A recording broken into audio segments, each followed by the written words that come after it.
What we're going to do today is talk about your TCD and a real simple trick to tell if your filaments are actually.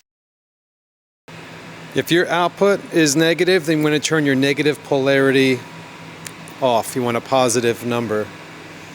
The important thing with your TCD is you want to be able to hear the actuating between the filaments.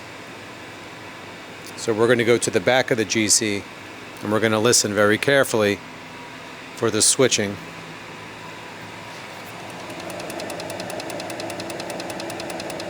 If you hear that clicking, that means your TCD is operational.